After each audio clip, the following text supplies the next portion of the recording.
Buenas noches, bienvenidos a La Ciudad de Todos, un programa de la Fundación Ciudad. Para estos días hay una nueva iniciativa del Gobierno Nacional que puede tener importantes repercusiones aquí en la Ciudad de Buenos Aires y en el área metropolitana. Se trata del proyecto que enviaría el Poder Ejecutivo Nacional al Congreso para que las elecciones nacionales sean unificadas en una sola fecha el año que viene, el año 2005, donde hay elecciones de renovación legislativa. Se eligen diputados nacionales y en algunas provincias se eligen senadores nacionales, por ejemplo la provincia de Buenos Aires. Los argumentos a favor de unificar la fecha de elecciones nacionales son básicamente dos. Primero, que se reduce globalmente el costo de la fiscalización y de la intervención del aparato judicial que verifica fundamentalmente a escala de padrones estos comicios. Y el segundo argumento es que se acota la campaña a una sola época del año, o sea que el país se embarca en temas políticos de campaña todo a la vez y durante un plazo limitado, en caso distinto de que las elecciones fueran en fechas distintas en cada provincia. Esos son los argumentos a favor. Los argumentos que uno podría definir en contra tienen que ver con un concepto de la calidad de la democracia. Es altamente probable que si las elecciones a diputados nacionales y senadores nacionales son el mismo día en todo el país, en ese mismo día se diriman las candidaturas provinciales a legisladores provinciales y a diputados de la ciudad de Buenos Aires. Todo el mundo va a aprovechar la fecha y se va a votar en el mismo día. También con el argumento del ahorro de costos, probablemente. Eso que en sí mismo no es malo, lo que trae aparejado es como suele ocurrir cada vez que las fechas son únicas, el desdibujamiento de los temas locales, porque ese día en la ciudad de Buenos Aires usted iba a votar a los candidatos a diputados nacionales y pegada a esa boleta estarán los legisladores de la ciudad, con lo cual el tema de la ciudad queda relegado por el tema nacional. Visto desde nuestra posición habitual de defensa de autonomía de la ciudad, la solución no es para nada, no es para nada aceptable o no es para nada auspiciosa. Lo lógico es que un día debatamos los temas de la ciudad y otro día debatemos los temas nacionales. O sea, que un día pensemos como argentinos y otro día pensemos como porteños. Si eso no se puede hacer, si la fecha de la elección es única para todo, en todo el país, por lo menos entendemos que las boletas tendrían que ir separadas. Entonces usted entra al cuarto oscuro y en la mesa de acá tiene los candidatos de la ciudad, usted al votar piensa en la ciudad, y en la mesa de aquí tiene los candidatos nacionales. Usted aquí, al elegir diputados, piensa en la nación. Con ese simple expediente que no traería mayores costos, sino un corte de guillotina en la habitual boleta sábana, probablemente se logre lo mejor de las dos posturas. Ahorrar, que siempre es bueno, porque hay muchos ítems de la argentinidad que necesitan recursos, y de algún modo fomentar un breve cambio en la cultura política, una breve reforma política que es romper la lista sábana horizontal y que usted pueda elegir los candidatos sin estar pegado a un candidato dominante, como suele ocurrir en las elecciones donde todas las boletas están juntas, ¿no? Otro peligro, me acuerdo ahora de la elección en el mismo día, es que por lo general quien ejerce el poder, sea este gobierno o el gobierno que fue, tiene como más herramientas como para imponer más cargos en todo el país, con lo cual contribuye a desdibujar las minorías o la oposición, que son esenciales en democracia. No está mal ahorrar, no está mal acotar las campañas políticas, pero eso no tiene que ir en desmedro de la calidad institucional y de la autonomía de la ciudad y también, obviamente, de las provincias que componen la República Argentina. Esto es La Ciudad de Todos, un programa de la Fundación Ciudad.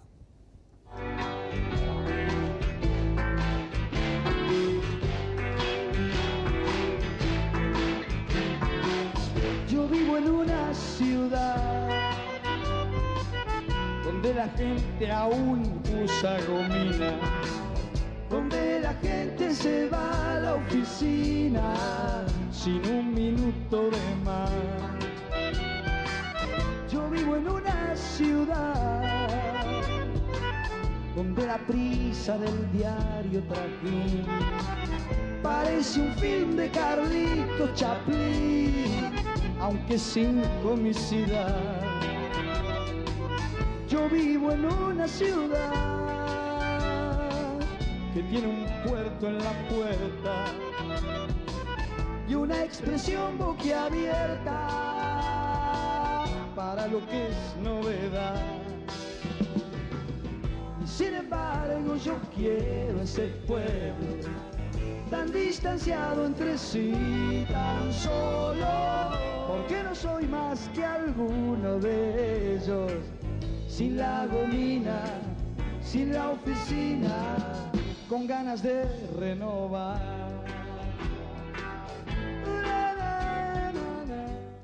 Bien, y seguimos aquí en la Ciudad de Todos. 806-8294 es el teléfono de nuestra producción. Nuestra página web es www.fundacionciudad.org.ar y nuestro mail es f.ciudad@interlink.com.ar. En este primer bloque lo recibimos a nuestro amigo Horacio Ríos. ¿Cómo estás, Javier? Gracias, Rivers, por acompañarnos una vez más aquí. Gracias. Después, al final del programa, vamos a hablar con un poco más de extensión, pero hablemos brevemente ahora. Tenemos código. Habemos código. Habemos código. Y hubo fumata blanca y tenemos algo parecido a un código, con algunos defectos, algunas virtudes también. Y bueno, y ahí se hablaba de la posibilidad de que Ibarra lo vetara o parcial, bueno, no puede vetar parcialmente, ¿no?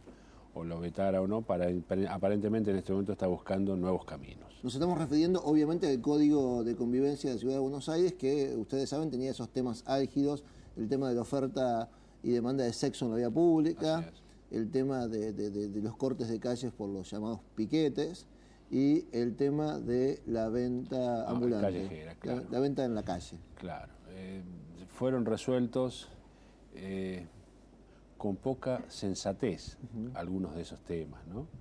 El de la calle, si lo necesita para vivir, si es necesario para la manutención, para la supervivencia, se permite. Bien, no es contravención si la venta en la calle está vinculada con la subsistencia del individuo. La subsistencia, exactamente. Es difícil, bueno, claro está, surge inmediatamente la pregunta, ¿quién lo decide? ¿Cómo lo decide? Hay que hacer un estudio sociológico a la persona. Un informe ambiental. Un informe ambiental.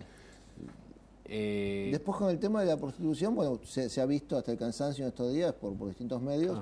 Si se ofrece ostensiblemente dentro de los 200 metros de cercanía a una escuela, a un templo Templos y escuelas, a una casa, es contravención. Es contravención. Lo que no está definido es el concepto de ostensible. ¿Qué es ostensible? ¿No? Y tampoco está definido cómo se miden los 200 metros. Irá el policía con un metro, ¿no? Con una cinta métrica y lo medirá. No, pero vos podés medir desde la puerta o desde el borde. O desde la esquina. No, desde la medianera, en serio. Es claro. una cosa que Exactamente. Que eso va a tener cosas así de aplicación infinitas, ¿no? Problemas de aplicación infinitos. Demasiada discrecionalidad para aplicar la ley. No es bueno eso, todos lo sabemos. La ley que deje tanto espacio para la discrecionalidad. Y bueno, Ibarra está viendo si lo veta o no lo veta, y si no lo veta, en los decretos reglamentarios y en alguna ley complementaria, tratará de corregir lo que ellos definen, Ibarra y su gente, como un código de malo. Inaplicable. Inaplicable. Sí, si ellos lo llaman malo, exactamente. Un punto que es que ha pasado detrás del tema de la oferta de sexo, del tema de los piquetes y el tema de la venta ambulante, es el tema de los ruidos molestos, ¿no? Básicamente se mantiene la contravención de cuando el ruido es insoportable, continuo, ¿no? Es un ruido molesto y es susceptible de ser penalizado en términos del código de contravencional. Pero han surgido unas excepciones al ruido molesto. Claro, nuestro amigo el Chango Farias Gómez, un músico, un talentoso músico ahora convertido en diputado, puso que si es un músico puede ejercer la música, digamos. Claro, el código estaría diciendo, quedaría legislado que no es ruido molesto el ensayo de un señor que ensaya música, sea el violín, sea la batería, lo que ensaye, ¿no? Con instrumentos musicales, en la casa de al lado suya, digamos, ¿no? Si el señor ensaya aún en momentos de la hora de descanso, hablemos de 2, 3 de la mañana para ser nítidos, ¿no? Y ensaya poniendo reductores de sonido, si correspondiera, ¿no? No es contravención. Con lo cual es el paraíso de las bandas de rock ahora. Exacto, y no solo de las bandas de rock, porque hay cosas peores. No, no, más allá de eso, es también es muy deja demasiado espacio a la discrecionalidad todavía. Bien. Esto, ¿no? Otro ruido molesto que no es contravención, otro ruido que podría ser molesto pero no es contravención, es el ruido motivado por las personas que tocan en la calle, siempre y cuando no exijan dinero a cambio. Con lo cual se podría dar el caso de un señor que se ponga, no sé, a tocar su instrumento, tocar el bombo, o varios. A tocar el bombo a las 4 de la mañana en la puerta de un edificio y no es contravención. ¿Y si yo dejo la gorra en el piso? Pero no estás exigiendo. Claro. O sea, acá el concepto claro es exigir. Esas son como unas excepciones que se ponen al tema de ruido molesto que en realidad no se ha tratado mucho, o sea, no toma, digamos, los grandes titulares, el ruido molesto, pero sin embargo es uno de los temas más enfermizos y enfermantes de la ciudad de Buenos Aires, que lo diga quien tiene un supermercado al lado, que lo diga quien tiene un boliche al lado, ¿no? Que suelen generar muchos problemas a los vecinos. Ruidos, altas horas de la noche, trabajo. Y en el caso de, hablamos de que exija dinero a cambio de la música. ¿Usted conoce algún caso de que alguien se pone a tocar el bombo y cuando pasa alguien dice, usted me está escuchando, ponga la plata, vamos? No, por supuesto, no hay pedido. El tema del ruido es tan molesto, o es tan molesto el tema del ruido molesto, que creo que acá comentamos un caso de un señor que vive ahí por Coronel Díaz y Las Heras, al lado de una casa de hamburguesas de comida rápida, y estaban haciendo reparaciones 4 o 5 de la mañana y le golpeaban. En la pared, o sea, en la pared que del otro lado el señor duerme. Exactamente. Entonces el señor 3, 4 de la mañana golpeaban. Y un día el señor se levantó, pero así... Digamos, claro, hecho una furia. Y bueno, quizás eligió el camino... obviamente eligió el camino, digamos... ¿Más racional? No eligió el más racional. Caramba. Eligió el menos racional. Agarró un ladrillo o una piedra y rompió los vidrios del establecimiento. Oh, caramba. Sí. Con lo cual lo llevó a él, digamos, a tener una causa penal por daños, ¿no? Pero lo que el caso significa es la actitud impotente de un señor desprotegido, porque virtualmente esta ciudad no controla los ruidos molestos. ¿Qué iba a hacer? ¿Iba a labrar un acta? ¿Iba a llamar a un inspector que probablemente lo iban a coimear? El tipo agarró y ya... Aparte, las respuestas de la gente que hace los ruidos suelen ser altivas, ¿no?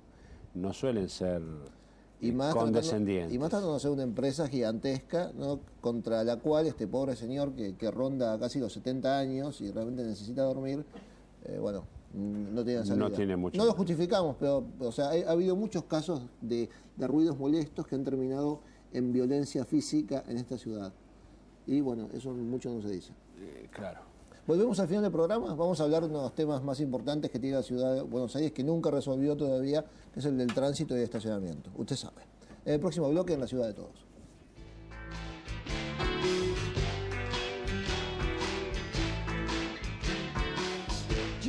La Fundación Ciudad es una organización sin fines de lucro, no gubernamental y no partidaria. Fundación Ciudad. Promovemos una mejor calidad de vida urbana a través de la participación ciudadana.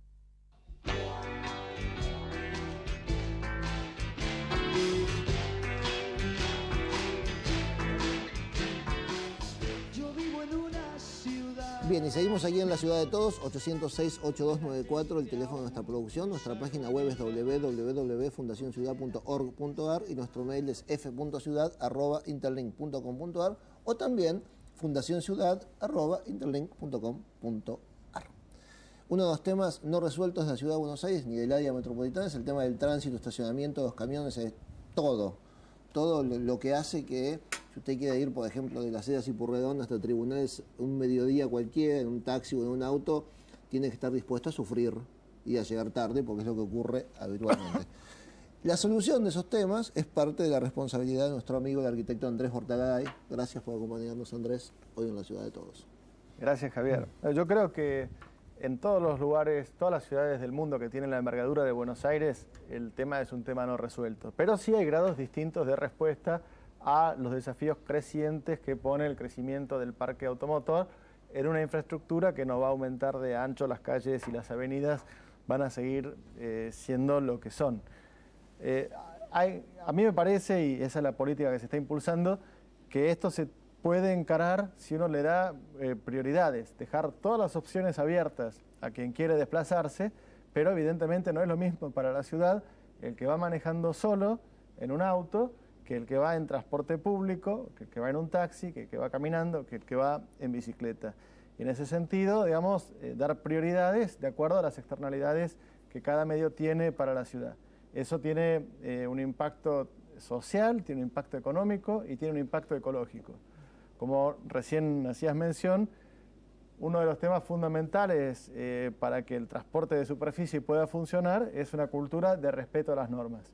No es la cultura que existe en la ciudad, eso tiene que ver con un déficit en el sistema de control, pero también tiene que ver con actitudes de cada uno que tiene su parte de responsabilidad. ¿Todo eso que me estás diciendo significa que van a hacer algo o significa que va a seguir todo como está? No, que hay que hacer algo, partiendo de un diagnóstico correcto de cómo es la situación actual. Nosotros hablamos de una metodología y de un conjunto de medidas. La metodología parte de la base de que acá es muy fácil escudarse en que alguien no tiene todas las competencias para actuar, que a los colectivos los regula la nación, que la Policía Federal es federal y que tal cosa está en el ámbito metropolitano y no hacer nada. Eso es lo que habitualmente se dice. Por eso, en lugar de quedarnos en ese pretexto, lo que hemos hecho es convocar a una mesa, que denominamos el Pacto de la Movilidad, de los que hay antecedentes en ciudades como Barcelona, que también tienen problemas interjurisdiccionales, para que cada uno que tiene una parte de las competencias esté sentado y en el conjunto de esa mesa esté la respuesta a cada uno de los problemas, cada uno haciendo lo que tiene que hacer. Dentro de eso, con el diálogo, con los actores sentados, es mucho más fácil que las normas se respeten. Aparte, con respecto a medidas concretas, hay, por un lado, ninguna ciudad del mundo favorece una política de estacionamiento en las áreas centrales para promocionar a que la gente venga en auto. Si uno se fija, por ejemplo, en el centro de Manhattan cuesta 25 o 30 dólares la hora, por eso, a pesar del poder adquisitivo que tengan, los trenes están llenos, los subtes están llenos y los otros medios de transporte público. Acá hay una serie de estacionamientos truchos, se estima que un 30% de las playas que están en el microcentro no son legales y una de las cuestiones fundamentales es combatir eso que induce a que la gente vaya en auto. Otra cuestión, digamos, tiene que ver con reorganizar el sistema de estacionamiento medido, que ya hemos hablado aquí, que bueno, está en marcha el proceso licitatorio. ¿Cuándo termina de marchar el proceso licitatorio? Cuando los tiempos administrativos, digamos, corran. La medida técnica está publicado en internet y bueno, están corriendo los plazos de esa licitación. Por otra parte, digamos, la capacidad de control que existe hoy es totalmente deficitaria. La dotación que tiene la Policía de Tránsito, que si bien era una competencia municipal y no es una cuestión que tiene que ver con la autonomía ni con el carácter cuasi provincial de Buenos Aires, desde la época de Onganía quedó en manos de la Policía Federal. Lo que hoy tiene la Policía Federal como dotación de tránsito es absolutamente insuficiente para cubrir las necesidades que tiene la ciudad. En ese sentido, se está pidiendo a la policía que refuerce con la dotación que tiene en otros ámbitos lo que pone para el tránsito y, digamos, como alternativa hay proyectos para que haya cuerpos propios de la ciudad que intervengan en el control. Pero, digamos, eso está para ponerse en marcha en el corto plazo y lo que es fundamental es adecuar las normas a las necesidades reales de la ciudad.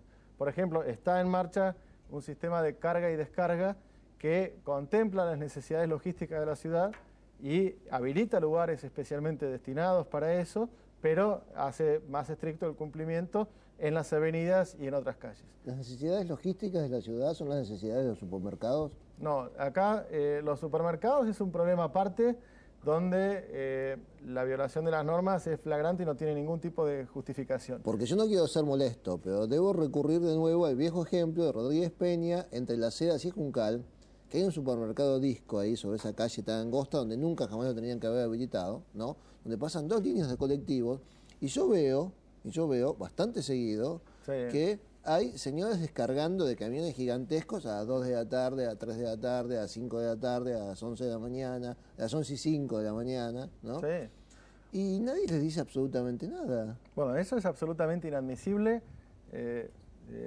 Digamos, lo que ya está habilitado es difícil deshabilitarlo No, el ahora. supermercado está habilitado. Estoy hablando de los camiones. Pero los camiones, eso es, digamos, responsabilidad de quienes tienen el poder de policía.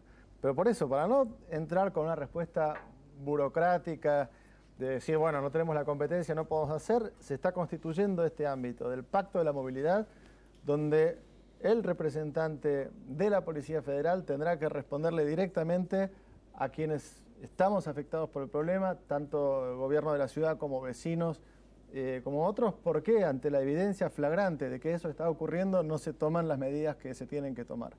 Eso para el caso de los supermercados. Para el caso del pequeño comercio, que tiene otra lógica, tiene otros horarios. A ese le aplican la multa. A ese se busca una alternativa donde tenga lugar a donde hacer la carga y descarga que esté permitido. Si lo hace fuera del lugar donde está permitido, obviamente que también habrá que aplicarle la multa. Pero hay que partir de la base de que la ciudad tiene que abastecerse y que hay que encontrar una alternativa para que lo haga afectando el mínimo posible la movilidad. Y otro problema, y con eso redondeo, que también afecta mucho la movilidad, aparte de la conflictividad social, que después se puede hablar, tiene que ver con la forma en que las empresas privatizadas de servicios públicos realizan las reparaciones en la vía pública, abusando de la figura de la emergencia, cuando muchas veces son actividades programadas, escudándose en que los tiempos de la administración pueden ser lentos y cortando muchas veces a cualquier hora sin aviso previo, causando también trastornos muy graves. En ese sentido, se habilitó un sistema para que en 72 horas se le pueda dar una respuesta a los pedidos, no haya que abusar de la emergencia y a quien lo hace sin la debida autorización tenga sanciones que no se puedan escudar en falsas emergencias. ¿Qué hacemos con ese señor tan simpático que viene con su Mercedes-Benz gigantesco, con su Audi del tamaño de un departamento de 2 ambientes, viene desde la provincia solo, va por Libertador, sube por Alvear, toma la 9 de julio, ¿no? Ocupa casi el espacio de 2 autos estándar, relativamente contamina, aunque son autos no tan contaminantes ya, y o sea, nos estropea la ciudad, nos usa el espacio, ¿no? Y después agarra y se va, ¿no? ¿Qué hacemos con ese señor, con el conductor egoísta? Bueno, por lo pronto no darle prioridad. Si quiere venir, digamos, uno tiene la libertad de circular y tiene que poder tener la opción. Ahora, si uno va en un auto de A4, si va en colectivo o si va en un medio de transporte público, tiene que tener prioridad por sobre ese señor. Y ese señor también debería pagar por el estacionamiento, que es la forma de regular también la oferta y la demanda en el transporte, un precio real y no un precio distorsionado hacia abajo por incumplimiento de las normas con esta proliferación de las playas de estacionamiento truchas. Bien, creo que en Londres, si vos querés entrar al centro, te cobran carísimo, ¿no? En Londres te cobran 5 libras esterlinas, que son aproximadamente $8, si entras al equivalente al macrocentro de Londres. Es un programa que estaba en la plataforma electoral de Ken Livingstone cuando ganó la elección y que, a pesar de lo que muchos podrían pensar intuitivamente, le permitió ganar la reelección junto con otras cosas y, por supuesto, con una red de transporte público muy buena y muy eficiente que es una alternativa.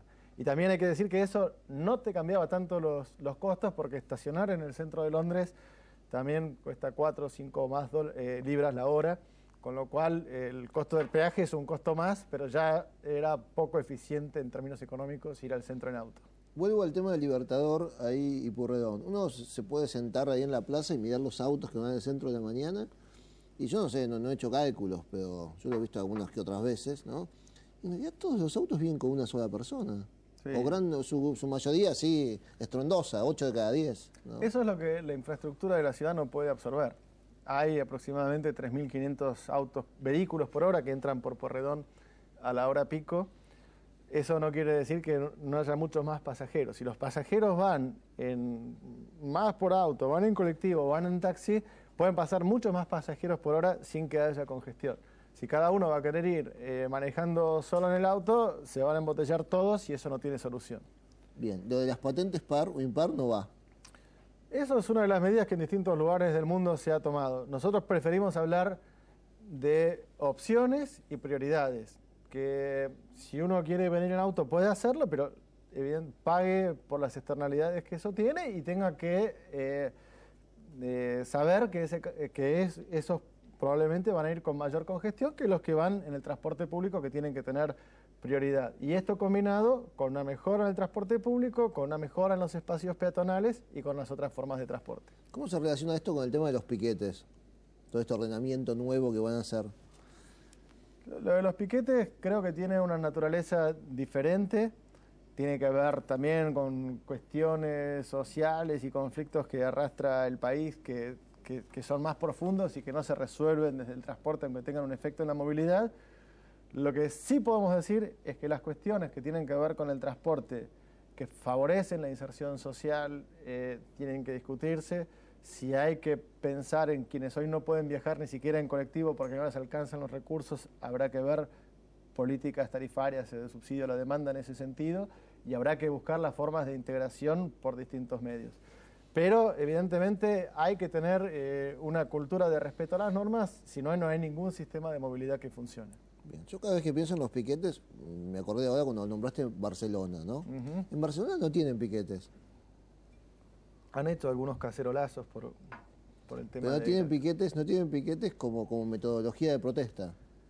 No tienen piquetes como metodología de protesta, tampoco tienen la mitad de la población por debajo de la línea de pobreza y tienen una cultura cívica que creo que tenemos mucho para aprender de ellos. Claro, porque esto quizás suena un poco a chiste, ¿no? Pero es increíble como parecía que todos los problemas, la solución a todos los problemas pasa por Barcelona. Porque cuando hablamos de tránsito, Barcelona. Cuando hablamos de descentralización, Barcelona. Yo creo que para Barcelona es mucho más fácil el tema del transporte. Es lo que yo pienso, ¿no? Porque ellos tienen un ente metropolitano público que tiene los ferrocarriles, tiene los ómnibus, tiene el subte, tiene el tranvía y tiene los taxis. Entonces ya con eso sientan a la mesa actores que son mucho más homogéneos. El desafío para Buenos Aires es mucho más grande. No me cabe más duda, porque esto viene a cuento de que habrás visto que dicen, bueno, hagamos como en Barcelona. Hablan de los residuos, dicen, hagamos como en Curitiba, ¿no? Y vos tenés que pensar, o hagamos como en Nueva York, que siempre nos pasamos comparando vasos con bananas. Sí, yo lo que digo, tampoco... O sea, no me parece que sea todo, que toda solución sea exportable, ¿no? No, ni toda solución es exportable. Ni importable. Ni tampoco me parece que nos convenga probar las cosas que han fracasado en otros lugares del mundo. Y bueno, creo que el desafío es ver si hacemos algo de Buenos Aires que sea un modelo que se quiera tomar. Buenos Aires 2010, como es ahora. Qué cosa. En el próximo bloque vamos a pedirle que se sumen a la mesa a Claudia Pauleda, a Inés Smith y a Andrés Napoli, que deben tener dudas y propuestas sobre estos temas del tránsito y el estacionamiento en la ciudad de Buenos Aires y en el área metropolitana, ¿no? Y bueno, les vamos a decir que se sumen a preguntar y exponer. Esto en el próximo bloque en la Ciudad de Todos.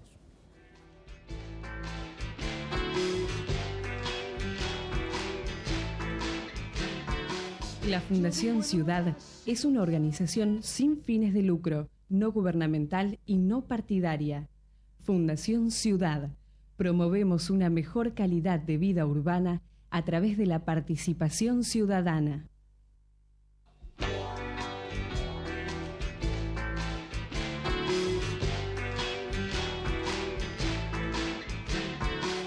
Bien, y seguimos aquí en la Ciudad de Todos, 806-8294, el teléfono de nuestra producción, nuestra página web es www.fundacionciudad.org.ar y nuestro mail es f.ciudad@interlink.com.ar o recientemente fundacionciudad@interlink.com.ar. Nos sigue acompañando nuestro amigo Andrés Bortagaray, subsecretario de Tránsito y Transporte de la Ciudad de Buenos Aires, lo cual no es poco.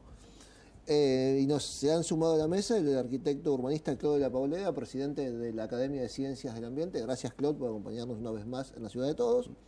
Inés Smith, del Plan Estratégico de la Ciudad de Buenos Aires, y Andrés Napoli, del Programa Control Ciudadano de la FARC, que no es poco eso de control ciudadano tampoco, descontrol ciudadano, habitualmente. Gracias por acompañarnos en la ciudad de todos. Claude, oíste el primer bloque con Andrés. Bueno, siempre estamos en la búsqueda de propuestas para mejorar el tránsito y el estacionamiento en la ciudad de Buenos Aires. Bueno, yo coincido básicamente con lo que ha dicho Andrés. Evidentemente que es un contrasentido una utilización tan masiva y egoísta del automóvil en la ciudad, pero también hay que proveer algunas medidas alternativas fundamentales, si no la coacción sola no tiene éxito. Y en ese sentido, hace mucho tiempo que yo vengo propugnando con la reinstalación de algo que se perdió en Buenos Aires hace 40, 50 años después de una huelga, que fue el tranvía. Y uno dice tranvía, pareciera como que estuviera hablando de biógrafo o de botica, de algo con olor a naftalina.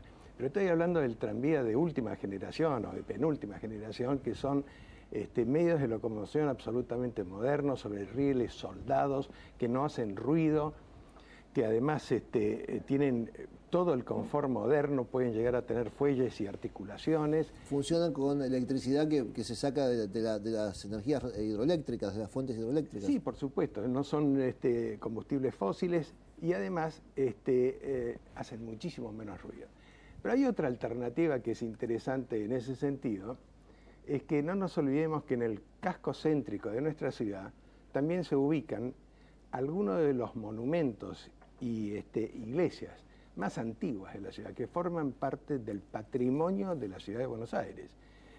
Y en esos edificios es donde se nota con enorme impacto el producto del paso de vehículos sumamente pesados. Un ómnibus de los que circulan normalmente por Buenos Aires, estamos hablando de 20 toneladas de peso, es decir, 10 toneladas por eje, que en las frenadas y en las aceleraciones está produciendo impactos realmente de gran importancia, provocan rajaduras en esos edificios y luego tenemos que cortar toda una calle para proceder a la reparación de monumentos que son patrimoniales. San Ignacio.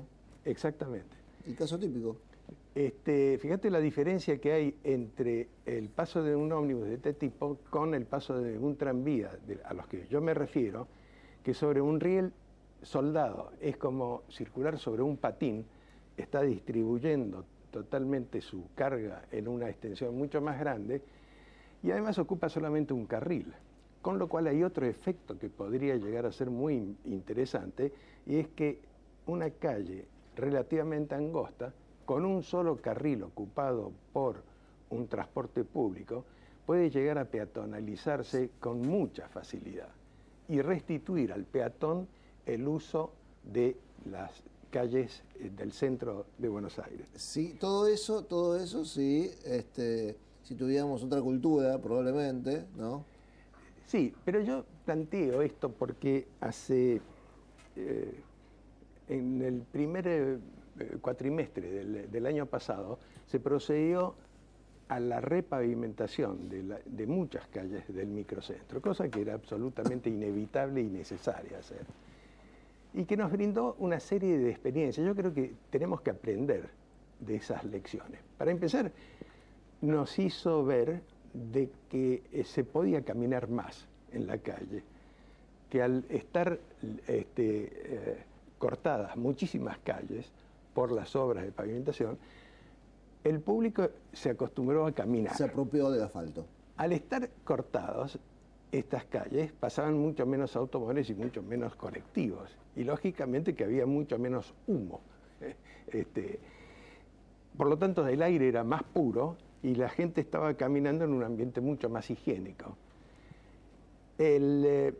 Otras de las enseñanzas que nos ha dejado, creo que es que la gente dejó también de utilizar su automóvil, utilizó medios públicos para llegar, porque no podía llegar hasta el destino final al que estaba acostumbrado. Y hay una circunstancia que yo quisiera apuntar especialmente que me parece muy buena. En rigor de verdad, aunque nosotros critiquemos a las empresas de transporte público automotriz, hay que reconocer que en los últimos años se han ido adaptando progresivamente a una cantidad de condiciones que les ha fijado el público o las autoridades. Pensemos en los discapacitados, en la forma como se expenden los boletos, en fin, hay una cantidad de situaciones que han ido cambiando. Han cambiado, pero hay circunstancias muy fuertes. Sí, pero es más. Y líneas muy emblemáticas. Es más, todavía ha empezado, tal vez tímidamente, a circular un coche colectivo de dimensiones menores en el microcentro de la ciudad. Yo me pregunto, ¿por qué no aprovechar esa capacidad que han tenido los transportistas públicos para interesarlos a ellos, a que entren ellos en el negocio del tranvía? Porque no es cuestión de lanzar al tranvía en contra de los transportistas públicos automotrices, sino tratar de que entre ellos se pongan de acuerdo y adopten una solución que se está adoptando en todas las ciudades europeas, en muchas capitales que son modernas. Lo primero que se me cruza ante esta propuesta de Claudio es el tema gremial, ¿no? Viste que el tema, cada vez que alguien tiene una idea buenísima, aparece el gremio y la pone bromada. Andrés, lo metropolitano está presente en el tema del tránsito y del transporte como en pocos temas en la ciudad de Buenos Aires. Sí, es el enfoque que yo, digamos, sin ser un especialista en tránsito, quisiera traer en este intercambio, ¿no? Me parece que el enfoque de la política no puede ser reducida solo a la ciudad de Buenos Aires, tiene que ser, estoy seguro que está en el pensamiento de las autoridades, de enfocarlo desde el punto de vista metropolitano. Hay temas absolutamente emblemáticos que son metropolitanos: el transporte, los residuos, por supuesto la seguridad. Requieren de la mesa de todos, además de la intersectorial, la mesa de las distintas jurisdicciones. Ahora, nosotros decíamos, bueno, en el bloque anterior, ¿no? Se mencionaba la autoridad de Barcelona, ¿por qué tiene el tema solucionado? Creo que tenemos un país de características institucionales distintos. España no es lo mismo que Argentina en el régimen institucional y jurídico. Argentina es un país federal. Y esta política de integración nos habla de la construcción del federalismo. Y el federalismo es una materia que adeudamos desde 1800 en adelante, digamos. Yo diría que la idea de sentarnos en una mesa y de ceder algo es una cuestión que aterra absolutamente a cualquier decisor, por no llamar político. Y por eso mismo fracasan todas las iniciativas que tienen como parámetro el ceder para que se mejore desde una perspectiva común. Yo creo que ese es el acento que tenemos que ir trabajando, creo que de a poco, creo que en la mente de los funcionarios con visión, me parece que está la idea de sentarnos interjurisdiccionalmente a pensar esto, y el ejemplo de Barcelona, que nos habla de una interjurisdiccionalidad con un país distinto, es un buen ejemplo para también traer a los demás, aunque no sean los primeros niveles, en los segundos niveles comenzar a enhebrar acuerdos que tengan un largo plazo y una sustentabilidad mayor. Muy interesante lo que decís, porque yo pensaba el otro día, el federalismo es un buen sistema de gobierno, es un buen modo de organizar a un gobierno, pero cuando funciona mal es desastroso. Cuando funciona mal el federalismo, lo único que hace es que cada jurisdicción tire para su lado, ¿no? Por eso el único ejemplo de organismo metropolitano que funcionó o que funciona, ¿no? Que siempre se pone, digamos, de ejemplo en estas tierras, que es el SEAMSE, debemos hacer notar que se creó cuando no estaba vigente el orden constitucional. Pero el SEAMSE, más allá de que podamos discutir sobre lo bueno y lo malo, es el emblema del federalismo de imposición. Es una ley candado creada por un gobierno militar que encerró a los municipios, que no le dio ninguna alternativa, y que me parece que hoy, a esta altura de la democracia, tenemos que empezar a reformular esta situación. Es la única experiencia que funcionó, porque el AMBA no funcionó. No, ningún organismo. Acá hablemos del ECOTAM, el ECOTAM, el ente de transporte metropolitano. Iba a comenzar a funcionar. Tenía una cláusula como de veto, es decir, cuando no se adherían los municipios tenía que comenzar a funcionar el día que se adhiriesen todos. Nunca se adhirió nadie. Y el ECOTAM, así está, pasó mejor vida. Bien, mientras nosotros discurrimos estos temas de la realidad urgente, en el plan estratégico piensa en Buenos Aires 2010 y generan documentos, hacen planes y tratan de imaginar una ciudad mejor. A eso se dedica Inés. Sí. bueno, no, la coordinación del plan estratégico que dirige el doctor Abal Medina. En particular, el concepto del plan estratégico es la construcción de consensos, pero no desde una mirada ingenua, ¿no? Los participantes, las organizaciones, sean profesionales, ONG, van con sus intereses particulares, y es bueno que así se vea, y se construye desde esta dificultad, y desde la ciudad es un caos, y por eso es ciudad también, y es conflicto. Si no miramos eso, difícilmente podamos intervenir sobre la realidad y resolverla en bien. En el caso concreto de la dimensión física, está trabajando bastante. Obviamente que la dimensión física y el tema de transporte, puertos, aeropuertos son muy pregnantes, son conformaciones que definieron la ciudad. Al día de hoy, si pensamos rápidamente en las terminales ferroviarias o en el mismo puerto de Buenos Aires, son conformaciones y actividades fuertemente ligadas a la producción, a la economía del desarrollo de la ciudad de Buenos Aires, pensadas en el siglo XIX, ¿no? Así que en este caso, la ciudad de Buenos Aires, y dentro de la coordinación del plan estratégico, se está pensando qué obras o qué intervenciones concretas en la realidad se deberían hacer para que Buenos Aires sea la ciudad del siglo XXI. Yo creo que atravesamos todo el siglo XX con una estructura fuertemente ligada, digo, en estas conformaciones de transporte, estoy hablando, que existen hasta el día de hoy. Nadie niega Retiro, 11, Constitución. Es más, en 1853, si uno se pone a leer los libros de Ramón Gutiérrez, ya aparecen 10 líneas de ómnibus a caballo saliendo de la Plaza de Mayo. En 1873 ya había 13 millones de viajes. Hoy día tenemos 6,9 millones de viajes diarios, ¿no?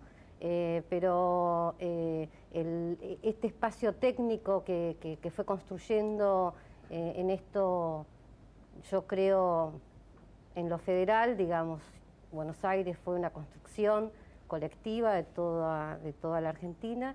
Y bueno, como síntesis eso, desde la coordinación del plan estratégico y en concreto desde la dimensión física, se está pensando, se sigue pensando, porque esto no es nuevo, participó justamente todo Andrés, claro, así que en el plan estratégico, en qué obras específicas o actividades o resoluciones de conflictos que preexisten y que son una potencialidad para mí. El puerto de Buenos Aires, los conflictos de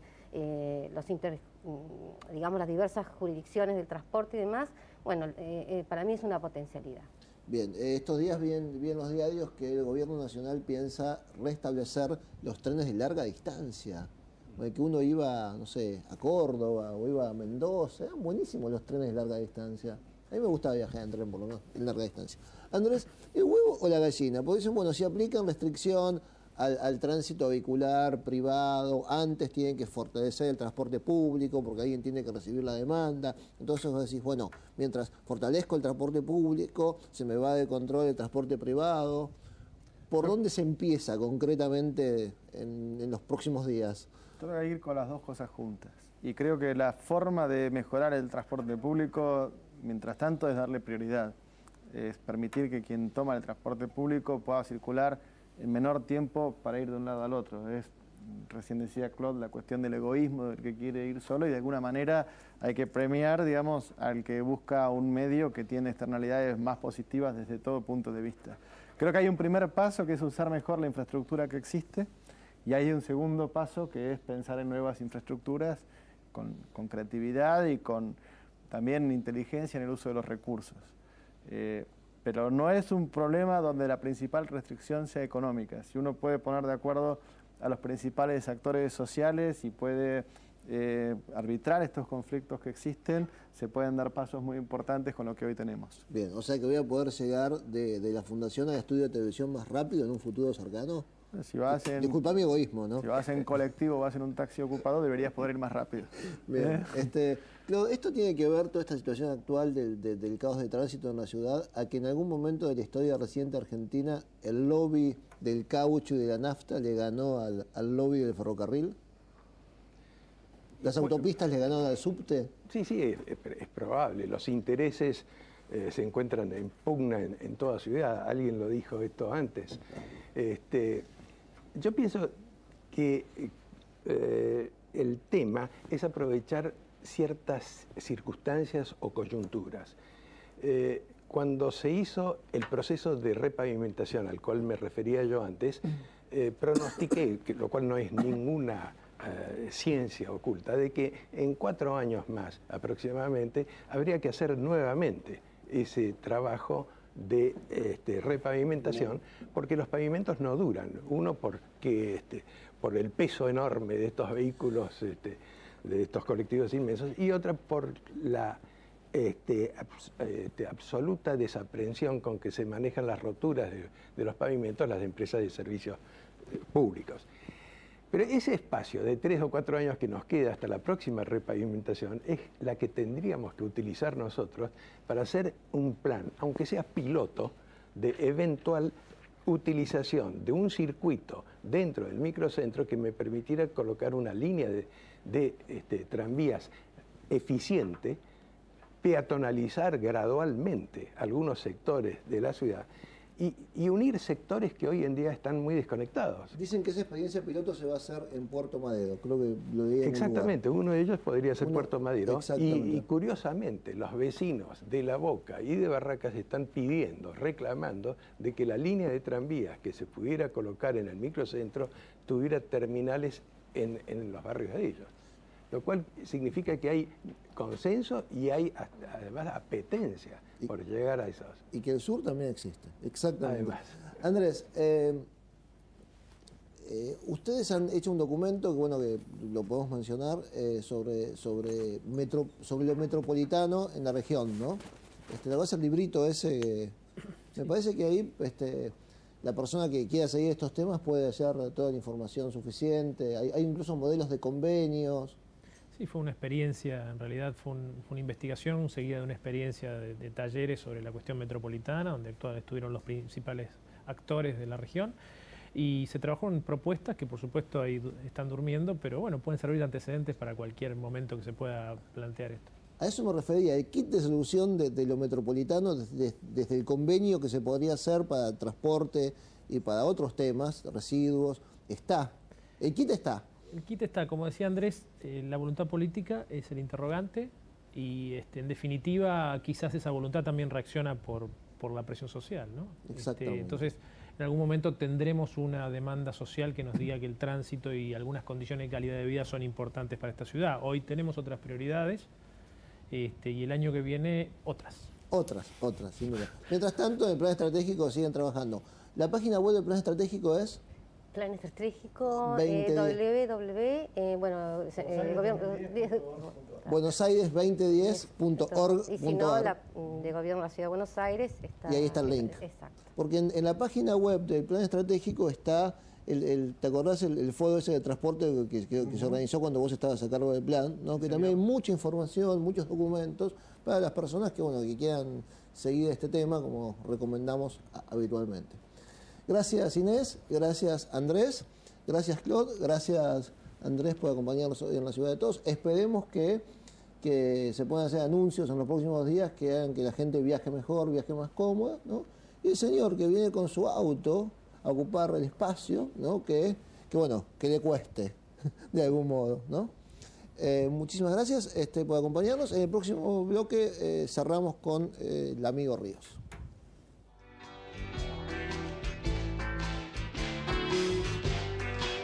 La Fundación Ciudad es una organización sin fines de lucro, no gubernamental y no partidaria. Fundación Ciudad. Promovemos una mejor calidad de vida urbana a través de la participación ciudadana.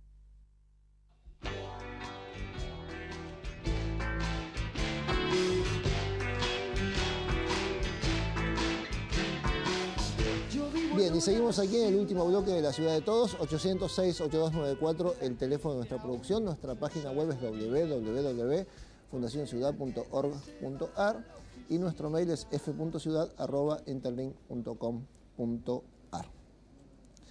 ¿Qué cosa? Uno comienza hablando del tránsito y del transporte, termina hablando del sistema federal de gobierno, ¿no? Porque está íntimamente relacionado. Exactamente. Se termina hablando de las muchas cosas que nunca se hicieron. De las muchas cosas que nunca se hicieron, sí, exactamente. Cómo lo que llaman las relaciones. Exactamente.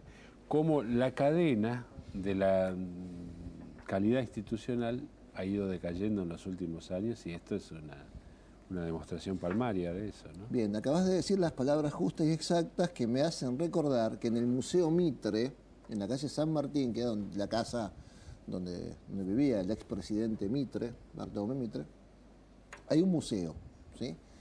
Que bueno, actualmente está a cargo de la licenciada María Gauland. Bueno, el museo tiene la casa de Mitre, con la famosa biblioteca americana. He ido alguna vez. Bien. En la biblioteca hay un escritorio. Pequeño escritorio de madera, más chico que esta mesa, ¿sí? Así, chiquitito el escritorio. No dice nada el escritorio. Pero si vos preguntás, te van a contestar que era el escritorio que usó el presidente Mitre cuando era presidente de la Nación, en donde quiera que estuviera la casa de gobierno en esa época. ¿Sí? Que ahora que lo pienso, no sé dónde quedaba. Ah, era su escritorio oficial el de casa de escritorio gobierno. de presidente de la Nación Argentina. Ajá. En ese escritorio el señor Mitre, el doctor Mitre, que tendría para esa época 40 y pico de años, ¿no? Estuvo sentado 6 años, que era el mandato presidencial de esa época, de la vieja Constitución, que nunca tenían que haber tocado. Y en ese escritorio el presidente Mitre no solamente multiplicó la renta nacional, no solamente comenzó con un proceso inmigratorio importante, sino que fue responsable ese escritorio de un número sideral para la época, no sé, 10.000, 15.000 kilómetros de vías férreas. Se construyó muchas vías férreas. Exactamente. La Argentina llegó a tener algo más de 40.000 kilómetros. Exactamente, 15.000, por lo menos que estoy recordando ahora, fueron firmadas. Me imagino a Mitre firmando escritorios en ese decreto, decretos en ese escritorio, ¿no? Imagínate que no tenía celular, apenas tendrían teléfono. Ni radio. Ni radio. No tenían nada. Si tenían que mandar una orden ahí a un destacamento en La Pampa, tardaría lo que tardaba el caballo. Un chasqui, claro. Y aún así... Había telégrafo ya en esa época. Había telégrafo. Aún así, miles de vías férreas, las estaciones de tren que hoy seguimos usando, Retiro, Constitución, 11, con su virtualidad de casi 2 siglos después, ¿no? Qué cosa lo que es el gobierno cuando se gobierna, ¿eh? No había, sin tantos elementos electrónicos y tecnológicos como ahora. Una tecnología de aquella época. Bueno, el ferrocarril, así como el tranvía, de lo que habló Claude de la Paulera, que me parece muy importante lo que dijo, las líneas de tranvía, acá existieron esas cosas y han sido desechadas con una soberbia digna de mejor causa, por muchas... No hay ninguna causa, ¿para qué vamos a ser soberbios? Claro, la verdad. No hay causa que justifique la soberbia. Que justifique la soberbia, Han ¿no? sido, es el deterioro de la calidad del país, ¿no? Es decir, de por qué se dejaron las cosas que, aparte, como se dice ahora, eran exitosas. Eran exitosas. Un día de estos vamos a hablar te voy a decir, vamos a hablar del virrey Vértiz, que las cosas que hizo por esta muy ciudad, progresista, sí. O sea, le puso la primera iluminación, Sí. hizo la primera gran aldea, de eso Virrey Vértiz, y vamos a hablar de la primera habitante de la ciudad de Buenos Aires, señora cuyo nombre se me está escapando ahora, que vino con Mendoza. Con Juan de Garay, y dio a luz al primer chico aquí. Ajá. Exactamente, es una historia, pero... la pobladora primera que vino con Garay. Exactamente, que vivía... Que venían de Asunción, de Asunción. Porque, por si no saben, esta ciudad fue fundada por españoles afincados en Asunción, o lo que hoy se llama. La segunda vez, ¿no? La segunda vez la que efectivamente tuvo lugar. Gracias, Rivers, por acompañarnos. por favor. No hemos hablado sobre el final de esas cosas de la política que pasan. No hemos sido malvados hoy. Lo importante son, digamos, gestos o conductas como si se quiere la de Mitre, como hablábamos en este momento, como de Rey Bertis, ¿no? Gobernantes que gobernaron, que hicieron algo por este país. Probablemente hay muchos señores que hoy están que no estén en la memoria dentro de 100 años o 150 años. Es muy posible. Es muy ¿no? posible. Y Esto fue La Ciudad de Todos. Le recordamos otro señor, Sarmiento. ¿Qué decía Sarmiento? que cuando los pillos... No, cuando son estos se quedan en la casa, los pillos entran a la casa de gobierno. Así que tratemos de participar en las cosas de la ciudad, tratemos de participar en las cosas del gobierno para que los pillos no tengan los cargos que merecen los honestos. Hasta el próximo miércoles. Chau.